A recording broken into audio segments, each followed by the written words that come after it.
Bonjour à tous, bienvenue sur le podcast de la Voix de la Vente, le podcast qui vous donne envie de mieux vendre en moins de 5 minutes.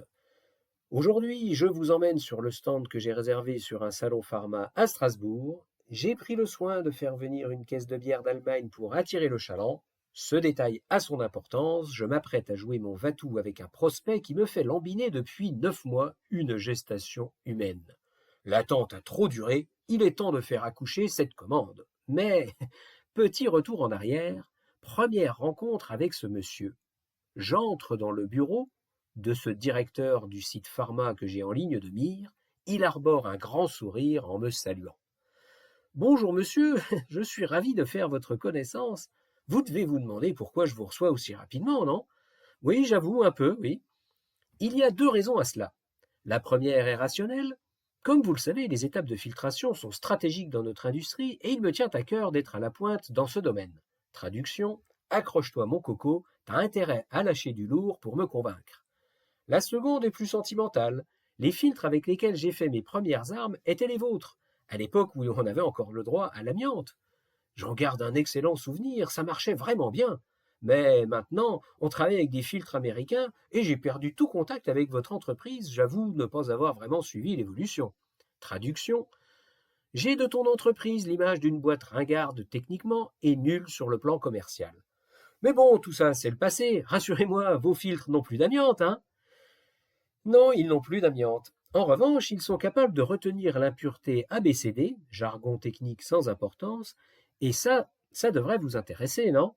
Bing! Je vois dans son regard que j'ai tapé dans le mille et j'enfonce le clou. Nous avons découvert cette propriété chez un client italien qui n'achète plus aucun filtre que celui-là dans l'étape EFGH. Il sait exactement de quoi je parle et il connaît le client italien. Il y a bossé quelques années auparavant. Et ça, je le sais. Il me questionne pendant un bon quart d'heure et met fin à la conversation en concluant. Parfait. Je vous remercie de votre visite. C'était très instructif. Je vais contacter mon ami Paolo pour me renseigner sur ce que vous m'avez dit. Ça me fera du bien. Mon italien commence à rouiller. Quand souhaitez-vous que je reprenne contact avec vous? Oh, dans 2 semaines. D'ici là, j'aurai mes réponses. Vous vous doutez bien que 2 semaines plus tard, jour pour jour, j'étais à pied d'œuvre, dès le matin, pour joindre mon nouveau contact prometteur. À une époque où le portable n'existait pas encore, il fallait faire preuve de beaucoup de diplomatie avec sa secrétaire, qui passait son temps à courir après ce zébulon, toujours en mouvement. Et puis il fallait aussi faire preuve de beaucoup d'abnégation avec la touche rappel du téléphone. Bien entendu, il n'avait pas eu le temps de joindre son ami italien et me proposa de le rappeler 2 semaines plus tard, et ce manège va durer plus de 6 mois. Dans l'épisode numéro 5 de La Voix de la Vente, je vous ai parlé de l'attente du vendeur. Eh bien là, j'en atteignis la quintessence.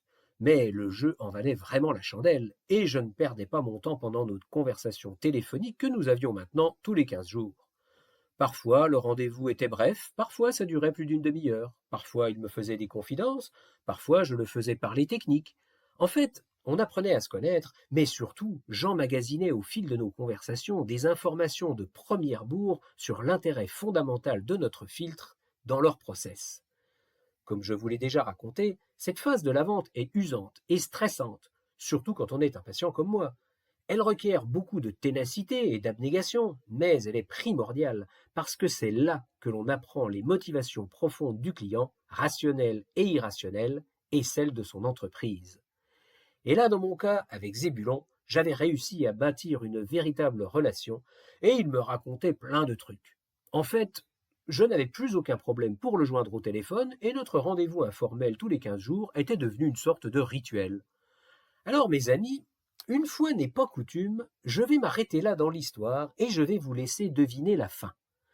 Le petit exercice que je vous donne aujourd'hui consiste à réfléchir à la façon dont vous vous y seriez pris pour closer, en imaginant que vous ne vous êtes pas encore découragé avant.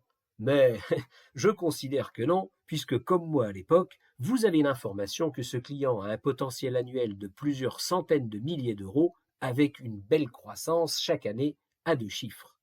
Voilà, voilà, je vous laisse et je vous dis à jeudi prochain. À bon entendeur, salut!